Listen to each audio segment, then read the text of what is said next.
The building manager opened the door and stepped back to let me look. I don't know exactly what I expected. Some sign of habitation, maybe. A mattress on the floor, a sleeping bag, something that would explain the sounds I've been hearing for 4 months directly above my head every single night. The apartment was empty, not just unoccupied, stripped. No furniture, no curtain rods, no marks on the walls where pictures might have hung. The kitchen had no appliances. The bathroom had no towel rail, no soap dish, nothing. Carpet had been removed at some point, leaving bare concrete, and the concrete was covered in a thin, even layer of dust. The kind of dust that builds up over months when no one opens a window, no one walks through, no one disturbs the air. The building manager said something behind me. I wasn't listening. I was looking at the center of the main room, at the dust on the concrete floor, at the footprints, fresh, clear, a single trail leading from the window to the middle of the room and stopping. No return path, no second set leading back out, just a trail that walked to the center of an empty, locked apartment and ended. I turned around and looked at the building manager. He was looking at the footprints too. His face had gone very still. Neither of us said anything for a long time. I moved into the apartment in late October, 5th floor of a 9-story building, mid-century construction, the kind of place that's been renovated just enough to look modern but still has the bones of something older underneath. Thick walls, heavy doors, radiators that knock and hiss in the night. My apartment faced the street. I had a small balcony I never used, a kitchen with a window that looked onto the building's internal courtyard, and ceilings that were just high enough to feel like there was space to breathe. I was there for work, temporary posting, 6 months minimum, possibly longer. I didn't know anyone in the city. I had a suitcase, a box of books, a few things shipped ahead. I wasn't trying to make it feel like home, just functional and quiet. It was quiet. That was the first thing I noticed and appreciated. The building had a certain density of silence to it, the kind that comes from solid construction and residents who keep to themselves. I heard the elevator sometimes, the occasional door in the corridor, distant traffic from below. Nothing that bothered me. The upstairs apartment was directly above mine. I knew it existed the way you know about all the spaces immediately above and below you in a building, abstractly, as a fact of architecture, not as something you think about. For the first 2 weeks I didn't think about it at all. The Adamler started on a Thursday night in early November. I was in bed, not yet asleep, the particular liminal state of a quiet night in an unfamiliar place. And then, from directly above me, footsteps, slow and even, crossing the ceiling from one side to the other. Not heavy, not the thoughtless stomping of someone who doesn't consider their downstairs neighbor, but deliberate, measured, back and forth. I checked the time. Just past 2 in the morning. I assumed, reasonably, that someone had moved in. Buildings have turnovers.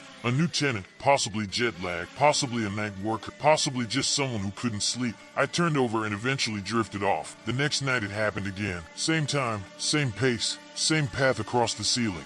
By the end of the second week I had mapped the pattern precisely. Every night, beginning between 2:10 and 2:20, never varying by more than a few minutes in either direction. Always the same route across the ceiling. I had worked this out by lying in bed and following the sound, matching it to the layout of my own apartment, which would be mirrored directly below. The footsteps started near what would be the bedroom window, crossed to what would be the kitchen, paused, returned, sometimes repeated 2 or 3 times. Then stopped. The whole thing lasted between 8 and 15 minutes, never longer. I knocked on the door of the upstairs apartment on a Saturday afternoon. No answer. I tried twice more over the following week, at different times of day. Nothing. No sound from inside. No movement. No response. I checked the building's intercom panel in the lobby. The slot beside the apartment number, 6B, was blank. No name. I mentioned it to the woman on my floor, the one whose door I passed every morning on the way to the elevator. We had exchanged nods for weeks. I stopped her one morning and asked, as casually as I could manage, whether she knew who lived in 6B. She looked at me for a moment before answering. She said 6B had been empty for months. Since the summer, she said the previous tenant had moved out suddenly and no one had taken the apartment since.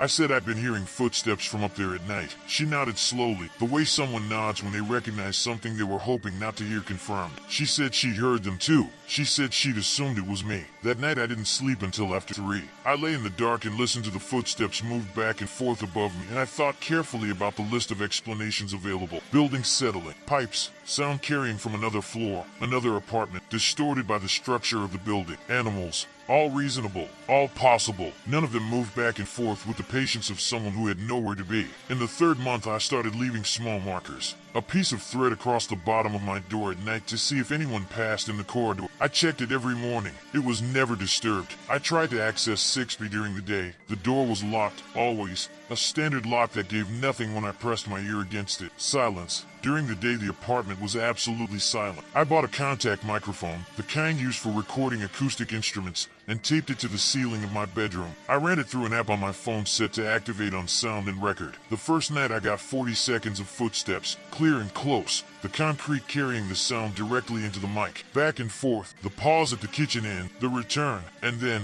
on the 11th second of the recording, something I hadn't heard from the floor below. A voice. Low, almost too low to catch. Not words I could make out, but unmistakably human. A sound made in the throat, brief, like someone saying something to themselves, something small and private. I listened to it 17 times. I could not make out what it said. I went to the building manager the next morning. He was a careful, quiet man who ran the building with the minimal engagement of someone who had learned not to get involved in residents' concerns until they became unavoidable. I showed him the recording on my phone. I told him about the pattern. I told him about the months of nightly footsteps from an apartment that should have been empty. He listened without expression. When I finished, he said he would check the apartment. We went up together the following afternoon. He unlocked the door. I have already told you what we found. What I haven't told you is what happened after we stood there in silence looking at the footprints. The building manager crouched down near the trail. He looked at the prints for a long time. Then he stood and walked to the window. It was a standard casement window, the kind with a lever handle. He checked the handle. Locked. He checked the frame. No damage. No sign of forced entry. He checked the other window in the kitchen. Same. He walked the perimeter of the apartment. I followed him. Every window locked. The front door had been locked when he opened it with his master key.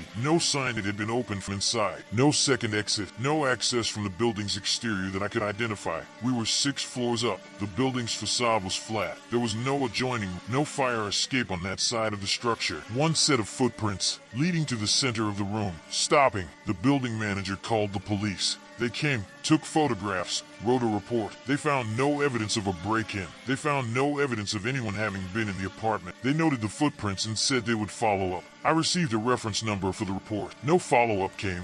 The footsteps stopped that night, and the night after that. 3 nights of silence above my head. The kind of silence I had wanted at the beginning and now found I couldn't settle into. I lay in bed and listened to the absence of sound and found it worse than what had been there before. On the 4th night, at 2:17, my door knocked. Not the buzzer from the lobby, not the intercom. The door of my apartment, from the corridor outside, knocked 3 times. Slow, unhurried, exactly the pace of the footsteps above my head. I got up. I stood in the hallway outside my bedroom and looked at the front door for a long time. The corridor outside has a light with a motion sensor. It activates when someone is there. Through the gap under my door, I could see the corridor light was on. Someone was standing outside my door. I did not open it. I stood in the hallway and waited and did not open the door, and after 4 minutes the corridor light went off. I checked the peephole. The corridor was empty. I did not sleep that night. In the morning I checked for anything left at the door. A note, a mark, anything, nothing. I moved out 3 weeks later. End of the month, gave notice, found somewhere else. I did not tell the building manager the real reason. I said the commute was inconvenient. He said he understood. I've thought about the footprints often since then. The single trail, no return path, stopping in the center of the room, the locked windows, the locked door, the voice on the recording saying something I still can't make out no matter how many times I clean up the audio. I still have the recording. I've sent it to 2 people, a friend who works in audio production and a former colleague who spent years in a field where understanding unclear speech matters.